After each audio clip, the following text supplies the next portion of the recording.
I now request our respected principal, Professor Kasim sir, to deliver the welcome address and present the college annual report. మీ అందరికీ నమస్కారం. ఈ సాయంత్రం వేళ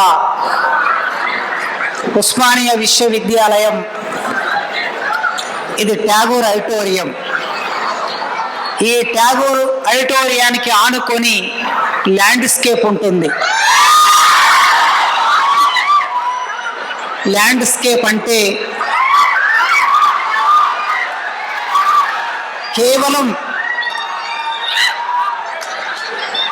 కేవలం అమ్మాయి అబ్బాయి కూర్చొని మాట్లాడుకోవడం కోసమేమో కాదు. ఆ ల్యాండ్స్కేప్ ఎన్నో చర్చలకి, ఎన్నో ఆలోచనలకి, ఎన్నో సంవాదాలకి కేంద్రం. ఆ ల్యాండ్స్కేప్ పక్కన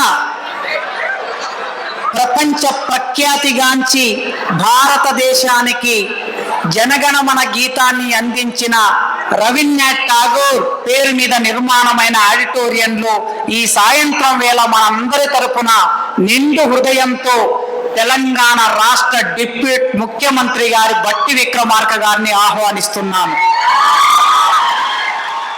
అదేవిధంగా మన విశ్వవిద్యాలయం వైస్ ఛాన్సలర్ కుమార్ గారు, మీ అందరికీ తెలుసు, ఈ సంవత్సర కాలం సరిగ్గా ఇంకొక నెల అయితే వారు ఛార్జీ తీసుకొని సంవత్సరం అవుతుంది. నూతన ఆలోచనలకి, కొత్త పద్ధతులకి నాంది పలుకుతూ పరిపాలిస్తున్నారు. కుమార్ గారికి ఆహ్వానం. అదేవిధంగా మన విశ్వవిద్యాలయం రిజిస్ట్రార్ నరేష్ రెడ్డి గారు మౌనంగా కూర్చుంటారు, ఎక్కువ పని చేస్తూ ఉంటారు. వారిది కామర్స్ డిపార్ట్మెంట్ కనుక లెక్కలు తప్పుకోకుండా జాగ్రత్తగా పనిచేస్తూ ఉంటారు. నరేష్ రెడ్డి గారికి స్వాగతం. ఇక అదేవిధంగా మన ఆర్ట్స్ కళాశాల, ఆర్ట్స్ అంటే కళలు అని అర్థం. కళలు అంటే హృదయానికి సంబంధించినవి.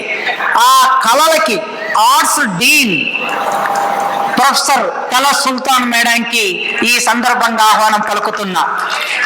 ఇక చివర మిగిలింది నా ఇద్దరు తమ్ముళ్ళు, ఒకరు రైట్, ఇంకొకరు లెఫ్ట్. నిజంగా కూడా డాక్టర్ కొండా నాగేశ్వరరావు పీడిఎస్యులో పనిచేశాడు అంటే లెఫ్ట్ అని, డాక్టర్ బాలు నాయక్ ఏబీవీపీలో పనిచేశాడు కనుక రైటు అని. ఇద్దరు కుడి ఎడుమల ఈ కళాశాల సరిగ్గా నడవడానికి తోడ్పాటును అందిస్తున్నారు. వారిద్దరికీ ఆహ్వానం పలుకుతూ, ముఖ్యంగా ఈ హాలు నిండా మధ్యాహ్నం 1:40 నుంచి ఇక్కడే కూర్చొని మీ అందమైన ఆలోచనలతో ఈ హాలు నిండుగా మీరు నవ్వుతో కేరింతలు కొడుతూ ఈ సాయంత్రం వేళ ఈ సభ విజయవంతం కావడానికి, కేవలం సభ మాత్రమే కాదు, కళాశాల వార్షికోత్సవం కోసం గత 15 రోజులుగా వివిధ కార్యక్రమాలు నిర్వహించుకుంటున్నాం. వాటన్నిటిలో మీరు ఎంతో ఉత్సవంగా పాల్గొని విజయవంతం చేసిన మీ అందరికీ పేరు పేరున ఆహ్వానం పలుకుతూ ఉన్నాను. ఈ వేదిక ముందు తప్పనిసరిగా మనం గుర్తు చేసుకోవాల్సిన ప్రొఫెసర్ నాయుడు అశోక్ గారు ఉన్నారు. ఆర్ట్స్ కాలేజ్ మాజీ ప్రిన్సిపాల్ గారు ప్రొఫెసర్ నాయుడు అశోక్ గారు, వారు పిలవగానే ఇక్కడికి వచ్చారు. అదేవిధంగా విశ్వవిద్యాలయ వైస్ ఛాన్సలర్ గారు అనేక పనులలో నిమగ్నమై ఉంటారు. ఆ నిమగ్నమై ఉన్నప్పుడు మనం చాలా విషయాలు వారితో సంభాషించలేని సందర్భం ఏదైనా ఉంటే వెంటనే ఒక జీవో అయినా, ఒక మాట అయినా, ఒక సందేశమైనా, ఒక సంభాషణ అయినా మనం వెళ్ళి కలవగానే నవ్వుతో పలకరించే మా ఓఎస్డి గారు జితేంద్ర నాయక్ గారు ఇక్కడే ఉన్నారు. వారికి ఆహ్వానం. ఇంజనీరింగ్ కళాశాల ప్రిన్సిపాల్ గారికి ఆహ్వానం. యూజీసీ డీన్ లావణ్య మేడం మన కళాశాల, మన కుటుంబ సభ్యురాలు. ఈ వేదిక ముందు వివిధ డిపార్ట్మెంట్స్ హెడ్స్ ఉన్నారు, బీఓ చైర్మన్స్ ఉన్నారు, ఫ్యాకల్టీ మెంబర్స్ ఉన్నారు. అందరికీ నాన్ టీచింగ్, ముఖ్యంగా మన కార్యక్రమం సజావుగా నడవడానికి వేదిక వెనుక అంటే తెర వెనుక చాలా పనులు చేసేవారు మనకు కనిపించరు. వారు నాన్ టీచింగ్ ఎంప్లాయీస్, వారందరికీ పేరు పేరున స్వాగతం పలుకుతూ ఉన్నాను. ఆర్ట్స్ కాలేజ్ మొత్తం 23 డిపార్ట్మెంట్స్తో నడుస్తూ ఉన్నది. మీరందరూ వాటికి సాక్ష్యంగా ఇక్కడ ఉన్నారు. 23 డిపార్ట్మెంట్స్లో arts 12 departments, social science 11 departments, ఈ మొత్తం కలిపితే 23 డిపార్ట్మెంట్స్. ఈ 23 డిపార్ట్మెంట్స్లో పీజీ విద్యార్థులు 1468 మంది చదువుతున్నారు మన కళాశాలలో.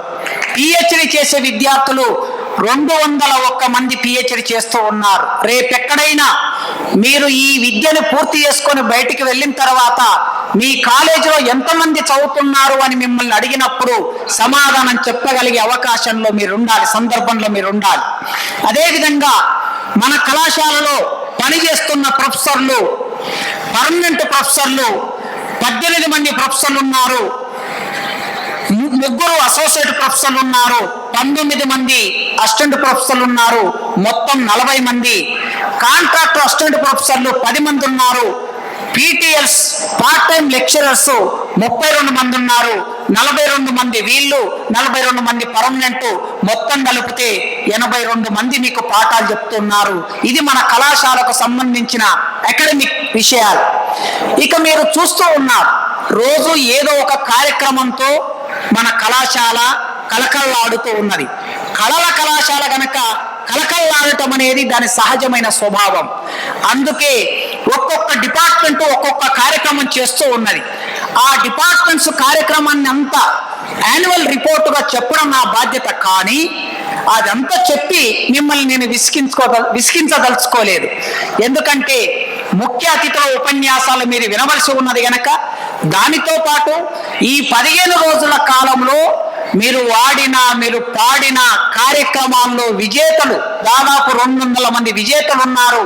వాళ్ళందరూ బహుమతులు కూడా తీసుకోవాల్సి ఉంది గనక జస్ట్ విషయాలు మనకు అర్థం కావడానికి, ముఖ్యంగా వేదిక మీద ఉన్న పెద్దలకు అర్థం కావడానికి మొట్టమొదలు ఈ అకాడమిక్ ఇయర్లో అంటే జనవరి 1 నుంచి మనం మొదలు పెట్టుకుంటే కాస్త ముందు ఒక 3-4 నెలల ముందు 2024 ఫిబ్రవరి 14, 15, 16 తేదీల్లో తెలుగు డిపార్ట్మెంటు 3 రోజుల పాటు తెలుగు లిటరరీ కాంగ్రెస్ నిర్వహించింది.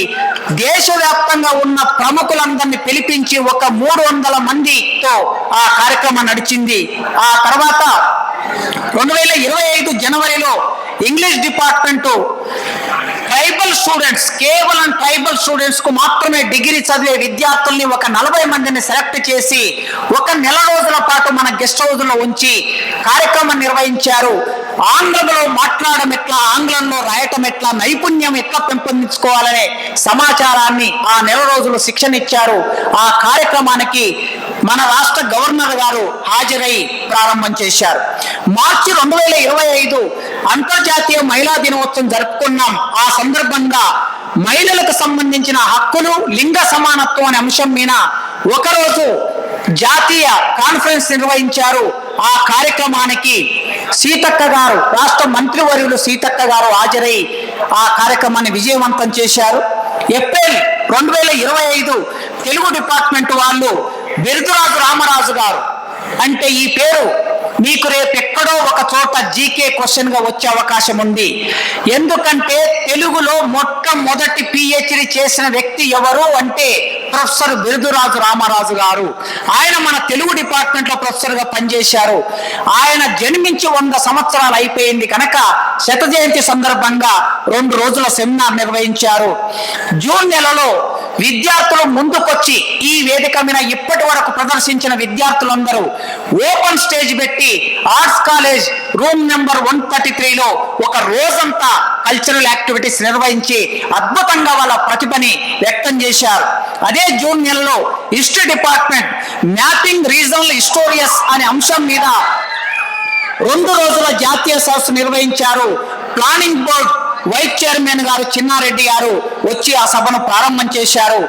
జూలై 2-3 తేదీలలో మనమందరం మీరు చూశారు, మొన్ననే ఈ నెల అంటే 20 రోజుల ముందు multi disciplinary dialogue and discourse in arts and social science అనే అంశం మీద 2 రోజులు నేషనల్ కాన్ఫరెన్స్ నిర్వహించాము. ఈ కార్యక్రమానికి రాష్ట్ర మంత్రివర్యులు జూపల్లి కృష్ణారావు గారు వచ్చి ప్రారంభం చేశారు. ఆ తర్వాత జూలై ఈ నెల మధ్యలో ఎకనామిక్స్ డిపార్ట్మెంట్ వాళ్ళు అకాడమిక్ రైటింగ్స్ అనేది చాలా ముఖ్యం. పేపర్లో వార్త రాయడం ఒక పద్ధతి, కథ రాయడం మరో పద్ధతి. కానీ ఒక రీసెర్చ్ పేపర్ రాయటం ఎట్లా, ఆ రీసెర్చ్ పేపర్ పబ్లిష్ చేయటం ఎట్లా, ఇట్లాంటి విషయాల మీద వర్క్షాప్ నిర్వహించారు ఎకనామిక్స్ డిపార్ట్మెంట్ వారు. అట్లే లింగ్విస్టిక్ డిపార్ట్మెంట్ వారు అంతర్జాతీయ సెమినార్ నిర్వహించారు. ఆర్ట్స్ కాలేజ్ ఇది ఈ సంవత్సర కాలంలో నిర్వహించిన కొన్ని కార్యక్రమాలను మాత్రమే మేము ముందుంచాను. ఎందుకంటే ముఖ్య అతిథుల వారికి ఇది కాస్త తెలిసి ఉంటే కొన్ని విషయాలు మీతో పంచుకోవడానికి అవకాశం ఉంటుందనే ఉద్దేశంతో ఇది అకాడమిక్ యాక్టివిటీస్.